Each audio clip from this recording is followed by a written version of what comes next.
शुक्रिया vice chairman साहब।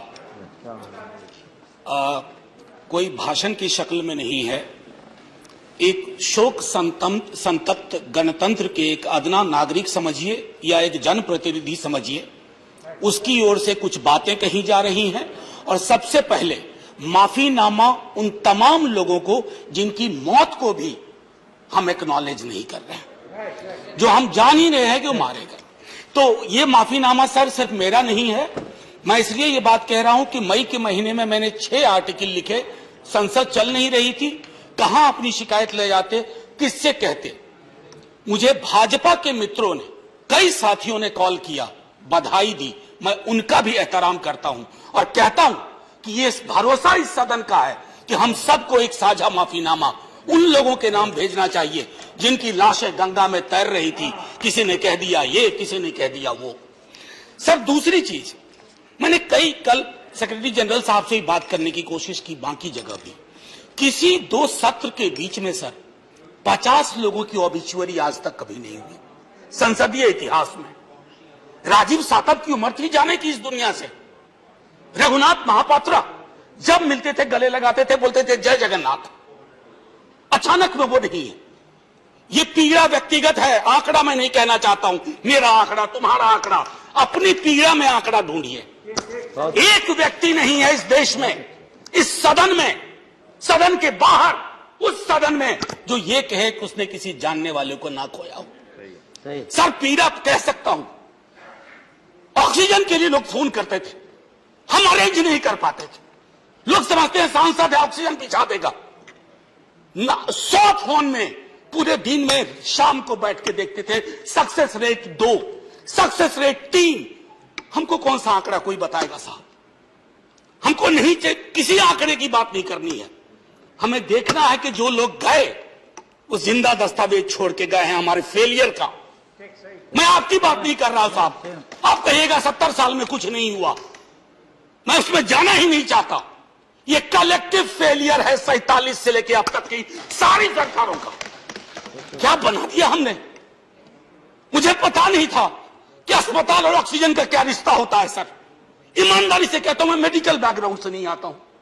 सुबह से लोगों को दिखता था ऑक्सीजन ऑक्सीजन, रेमडेसिविर। मैं तो दवाइयों के नाम तक शुरू में सर प्रोनाउंसिएशन चेक किए कि कैसे उच्चारण करूंगा।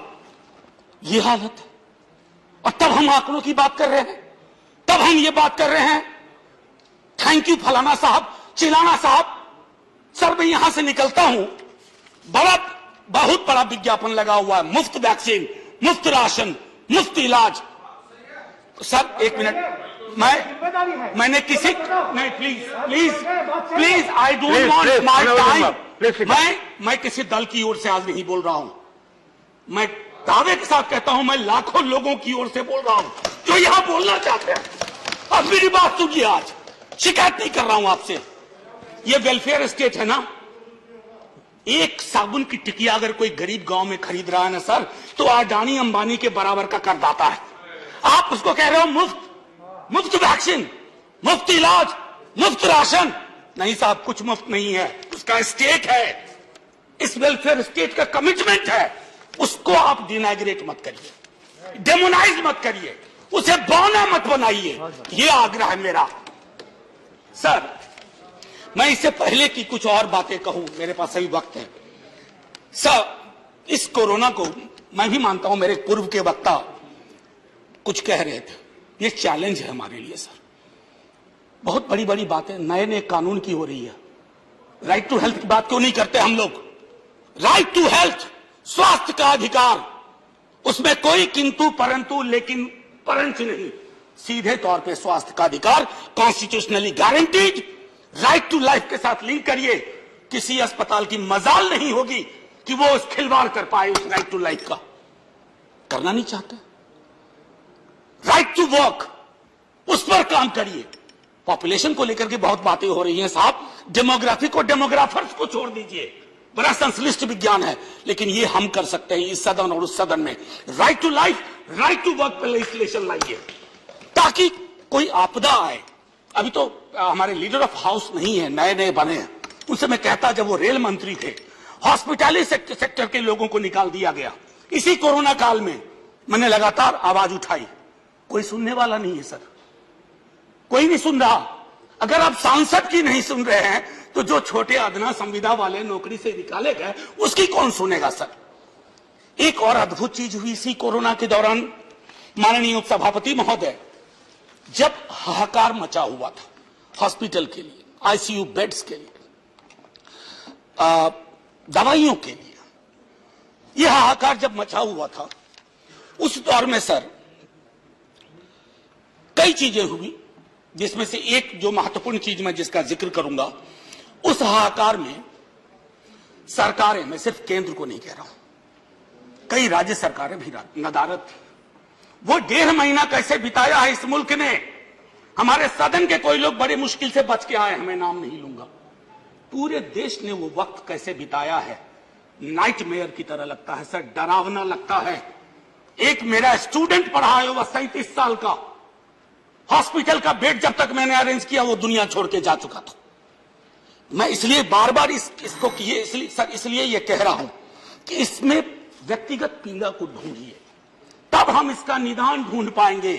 मेरी नाव तुम्हारी नाव, मेरा काल तुम्हारा काल, ये तो बहुत कुछ हुआ, इस भौकाल से आपको कुछ हासिल नहीं होगा। सर बस 1 मिनट और लूंगा, जो मैं कहना चाह रहा था। सर एक खत मैंने मृतात्माओं के नाम लिखा था, कुछ कर नहीं पा रहा था, बेबसी में एक खत लिखा जो लोग इस दुनिया से चले गए, उसमें कुछ मैंने सलाह दी थी सर सरकार से।